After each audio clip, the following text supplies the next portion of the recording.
Hey everyone, welcome back to my YouTube channel.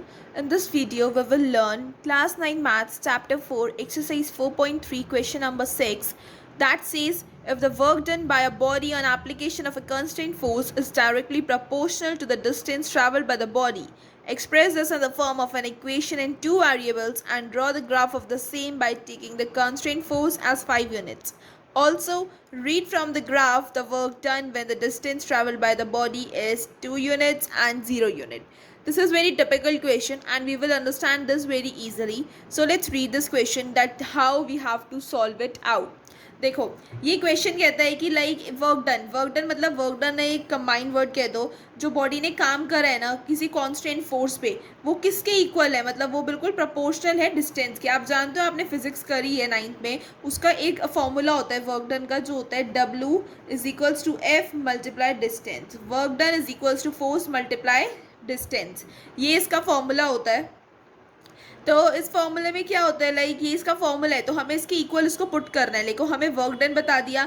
अब इन्होंने कहा है कि इसमें एक आपको इक्वेशन बनानी है टू वेरिएबल्स की और ग्राफ बनाना है इसी का। कांस्टेंट फोर्स क्या लेनी है, अब इसमें जो फोर्स दी है वो लेनी है आपको 5 यूनिट्स। फोर्स ये रही 5 यूनिट्स लेनी है। अब अगर मैं लाइक लेट कर लूँ, मैं लेट कर लेती हूँ, let work done be x units and distance be Y units. मैंने इसकी यूनिट्स लेट कर ली है। तो अब अगर मैं डिस्टेंस की जगह वाई पुट कर दूं और वर्क डन की जगह पुट कर दूं एक्स, दैट्स माय चॉइस। मैं इसकी जगह एक्स कर दूं यहाँ वाई कर दूं, दैट डिपेंड्स ऑन मी। तो मैंने अब इसको ऐसे ही इक्वेशन बना दी है x is equal to 5y। क्या इक्वेशन बन गई है ये x is equals to 5y। और मुझे कहा गया था इक्वेशन बनाने के लिए और मैंने इक्वेशन तो बना दी।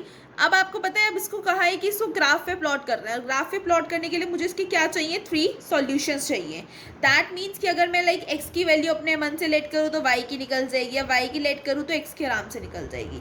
तो आई वॉन्टेड 3 सॉल्यूशंस। उसके लिए मैं क्या करूँगी, y की वैल्यू लेट करूँगी जिससे y से मल्टीप्लाई करके x ईजिली निकल जाए। तो मुझे इजी चाहिए क्योंकि मुझे ग्राफ पे प्लॉट करना है, मुझे बहुत समझ के करना होगा। तो ये x की वैल्यू आ गई 0 जब मैंने y की वैल्यू लेट करी 0। अब मैं y की वैल्यू अगर लेट करती हूँ 1 तो x की वैल्यू आ जाएगी हमारी 5 because 5 multiply 1 is equals to 5। And if I let y value 2 let करूँ अगर मैं तो x की वैल्यू आएगी 10। 5 मल्टीप्लाई 2 तो 10 होता है ना, तो x की वैल्यू हमारे पास 10 आ गई। तो ये हमारे पास 3 सॉल्यूशंस आ गए। इसको एक बॉक्स में पुट करो अपने।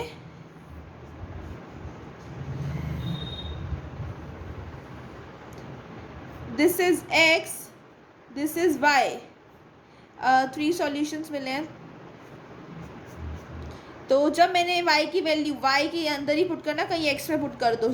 0 ली तो मुझे x भी 0 मिला। जब y 1 ली तो मुझे x 5 मिला। जब y 2 ली तो मुझे x 10 मिला। तो कोऑर्डिनेट्स क्या बन गए, 0, 0, 5, 1 क्योंकि पहले x का कोऑर्डिनेट आता है फिर y का आता है 10, 2। तो ये मेरे 3 कोऑर्डिनेट्स आ गए 0, 0, 5, 1, 10, 2। अब मुझे इन्हें कार्टेशियन प्लेन पर ड्रॉ करना है कोऑर्डिनेट्स को और फिर ये कोऑर्डिनेट्स ड्रॉ करने के बाद मुझे ग्राफ से देखकर बताना है जो डिस्टेंस बॉडी ने ट्रैवल करा है 2 यूनिट्स में वो क्या होगा। बट पहले मुझे कार्टेशियन प्लेन पर ये पॉइंट्स प्लॉट करने हैं। तो सबसे पहले इन पॉइंट्स को प्लॉट करते हैं कार्टेशियन प्लेन पे। आप अपने ग्राफ पेपर पे अपना कार्टेशियन प्लेन ड्रॉ करो और मैं अपनी नोटबुक पे ड्रॉ करती हूँ, then see how to plot them all. तो ये हो गया मेरा कार्टेशियन प्लेन ड्रॉ। अब मैंने इसमें ज़्यादा पॉइंट्स वही ड्रॉ करे हैं जो मुझे नीडेड है। पॉजिटिव नेगेटिव नीडेड नहीं है तो मैंने उन्हें ज़्यादा ड्रॉ भी नहीं करा। तो मुझे पॉइंट्स मार्क करने हैं। मेरे 3 पॉइंट्स हैं, दैट इज़ मैंने सबसे ऊपर लिख लेती हूँ, that will be easy. 0, 0, 5, 1, 5, 1 and one more that is 10, 6। 3 points हैं मेरे। चलो इन्हें प्लॉट करते हैं। सबसे पहले 0, 0 वो तो यहीं का यहीं रहेगा। 0, 0 तो यहीं रहेगा। चलो इसका तो हो गया। 5, 1, 5 on this line x axis, now 1 on this axis. तो ये तो यहाँ आएगा है ना, 5, 1 तो यहाँ आएगा। चलो नेक्स्ट पॉइंट इज 10, 6। 10, 6 तो जाएगा ऊपर, ये रहा 10 और 6 जाएगा ऊपर हमारा, तो वो आएगा यहाँ। चलो इसको ही प्लॉट करते हैं। Oh, I'm really sorry, there is a mistake. It's 10,2. That's why I was thinking कि पॉइंट्स करेक्ट क्यों नहीं जा रहे. तो अब 10,2 तुम्हारा यहीं आ जाएगा, है ना. ये रहा, देखो 2 स्केल से देखते हैं. 2 यहाँ है, तो ये आएगा हमारा इस लाइन में ए यहाँ. हाँ, ये हमारा आएगा, ये रहा. ये हो गए पॉइंट्स. अब इन्हें प्लॉट करना है. अब तो इजीली हो ही जाएंगे ये प्लॉट. देखो बस इस 5,1 को थोड़ा सा और ऊपर कर दो, हो गए प्लॉट. और ये चला गई इसकी एक्सेस, और ये हमारे पॉइंट्स हो गए प्लॉट. पता है अभी ना हमारे पास ग्राफ नहीं ले रखा हमने. अगर हम ग्राफ लें तो एक्सेस बिल्कुल हमारी करेक्ट होती है ना, 1 यूनिट होती है, तो उसमें पॉइंट्स में बिल्कुल भी दिक्कत नहीं आती है. हल्की हल्की इसलिए आ जाती है क्योंकि हमने बिल्कुल करेक्ट वो नहीं लेते 1 सेंटीमीटर की यूनिट. तो हमने यहाँ पे स्केल कितने लिए, वाई एक्सिस पे बताओ. स्केल ऑन एक्स एक्सिस हमारी है is equals to 1 centimetre is equals to 1 unit. और वाई एक्सिस पे कितनी है, ये वाई एक्सिस पे भी है 1 centimetre is equals to 1 unit. ठीक है. तो अब ये हमारी एक्सिस ड्रॉ हो गई है. वैसे तो ये जो वर्क डन की वो होती है ना यूनिट, ये तो जूल होती है, लेकिन यहाँ पे कुछ गिवन नहीं है तो हमने यहाँ यूनिट ही लिख दिया है. ठीक है. तो अभी हमारी एक्सिस ड्रॉ हो गई. देखो ये हमारा ग्राफ ड्रॉ हो गया. अब इस पर लिखो इसकी इक्वेशन क्या थी. Its equation was x is equals to 5y. इसकी इक्वेशन ये थी, x is equal to 5y.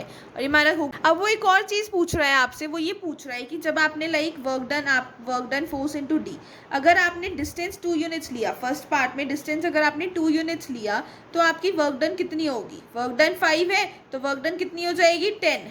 अगर डिस्टेंस 2 यूनिट्स लेंगे तो वर्क डन कितनी आएगी 10 यूनिट्स.